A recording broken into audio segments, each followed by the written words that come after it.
Saya ini sudah 2 kali dikriminalisasi, Pak. 2 kali? Sudah 2 kali. Jadi istilahnya udah kebal saya kalau memang misalnya mau dijeblosin lagi ya memang ya inilah seperti itulah Indonesia. Tapi sekarang dia mau disidang lagi, mau disidang sampai 2 kali. Emangnya papi aku siapa? Papi aku tuh cuma mau ngebela korban-korban masyarakat investasi bodong. Papi aku tuh cuma mau ngebela mereka. Papi aku mau menegakkan keadilan. Tapi sekarang malah papi aku yang dipenjara. Sementara penjahatnya bebas berkeluaran di sana. Padahal ya, berdasarkan Undang-Undang 45, tugas dari pemerintah itu adalah untuk mengayomi dan melindungi masyarakat. Tapi yang aku lihat, pemerintah ini cuma menindas masyarakat. Hajar ya, kita akan bicara soal fem itu, tapi saya mau kasih catatan dulu juga ya. Catatan demokrasi, karena harusnya 2 rekan saya hadir di sini, Susno Duaji dan Kamarudin Simanjuntak, yang akhirnya tidak jadi hadir karena dicekal. Supaya pemirsa juga tahu, kita ini bicara soal demokrasi, tapi kasihan sudah diundang tapi tidak bisa tampil. At least sebagai seorang teman, saya harus mengungkapkan itu. Jadi Pak Susno Duaji dan Pak Kamarudin Simanjuntak dibatalkan tampil di catatan demokrasi. Itu dibatalkan di menit-menit terakhir. Karena saya sebagai narasumber sudah sering dibatalkan dan atau sering diintervensi oleh pemerintah ya. Jadi bagi saya itu biasa aja sebetulnya, tetapi sepanjang stasiun TV atau channel yang bersangkutan mau jujur. Tetapi saya tidak sampai datang ke studio. Kalau ini kan saya sudah datang. Saya sudah berjuang 2-3 jam nyampe di epicentrum, di tempat TV One.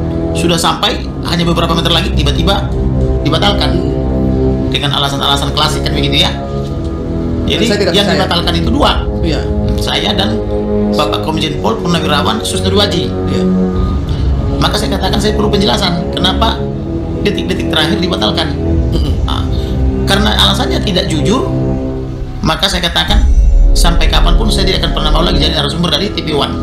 Ingin baik, gitu kan? Betul. Tapi kalau ingin baik itu risikonya ada loh Pak Alvin. Ya, bisa saja Pak Alvin dilaporkan pencemaran nama baik, undang-undang ITE, dilaporkan fitnah dan ini. Apa Pak Alvin pernah ngalami seperti itu? Wah, bukan yang ngalamin lagi Pak. Jadi yang ngelaporin saya dari polisi juga ngelaporin, jaksa, seluruh jaksa Indonesia Persaja ngelaporin saya. Di situ bahkan sampai penjahat pun juga ngelaporin saya.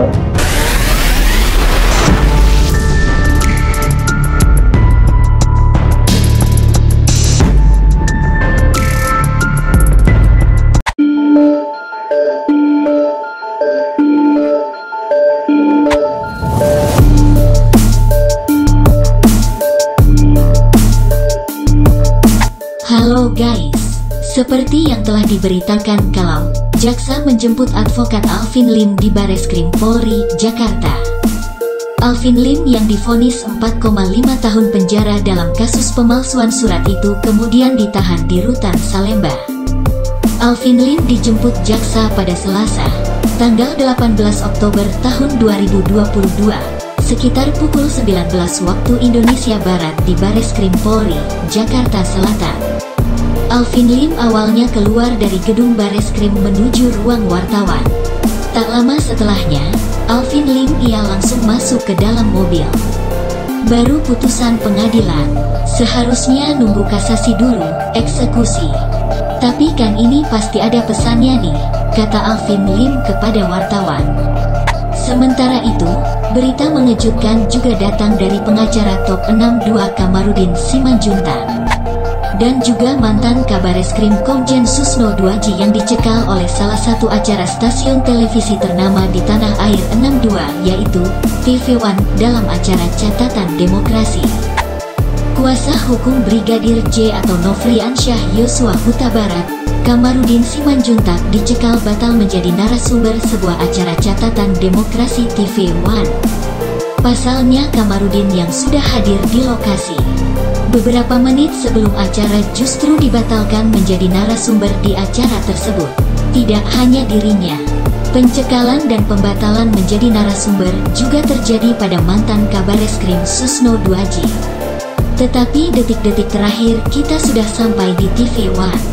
3 Tiba-tiba pihak ketiga mengintervensi TV One, tidak boleh saya diikutkan untuk diwawancara jadi narasumber. Demikian juga Susno 2J, ujar Kamarudin di kanal YouTube Irma Huta Barat, Horas Inang pada Selasa, tanggal 18 Oktober tahun 2022. Susno 2J yang hampir sampai di lokasi akhirnya memilih putar balik usai dikabarkan dibatalkan keikutsertaannya menjadi narasumber. Kamarudin pun mengatakan bahwa dirinya berjanji tidak akan datang lagi ke stasiun televisi tersebut di acara apapun. Ia menyimpulkan bahwa stasiun televisi tersebut mudah sekali diintervensi. Dan dirinya juga sudah berkali-kali mendapat perlakuan serupa, kata Kamarudin. Saya berjanji ini yang terakhir saya datang ke TV One. Saya tidak akan mau lagi mengisi acara di TV One yang manapun. Berarti artinya TV One tidak kuat dan sangat gampang diintervensi. Karenanya saya di TV One ini sudah berkali-kali dibatalkan sebagai narasumber, ujar Kamarudin Simanjuntak. Oke guys, itulah informasi kita kali ini. Copyright official hanya sebatas informasi. Mungkin Andalah yang lebih mampu menilai dan sekaligus menjawab semua itu. Terima kasih sudah menonton. Sampai jumpa di video selanjutnya. Salam sehat, salam 0%. Tiba-tiba panggungnya dibubarkan, tidak jadi, tapi tanpa narasi. Maksudnya tanpa ada narasi pembatalan. Oke. Tiba-tiba karena Ilyas menghilang, alasannya dia pusing pergi tidur ke kamar dan nongol lagi kan dia mau bawa acara. Maka ketika itu dibagi uang transport. Oke, saya bilang saya kesini nggak mengejar uang transport. Saya kesini diundang sebagai narasumber, maka tayang kan gitu. Ya, karena tidak ada yang mau menayangkan saya sebagai narasumber utama, maka saya katakan waktu itu sampai kapanpun saya tidak akan pernah mau lagi diundang oleh ILC. Oke, itulah sebabnya saya sudah 6 tahun tidak pernah jadi narasumber di ILC dan saya terus dibujuk sampai sekarang. Tetap saya tidak mau karena saya punya pendirian. Oke. Tadi juga terulang lagi. Sebenarnya 1-2 bulan ini sering terulang. Tetapi saya tidak sampai datang ke studio. Kalau ini kan saya sudah datang. Ya.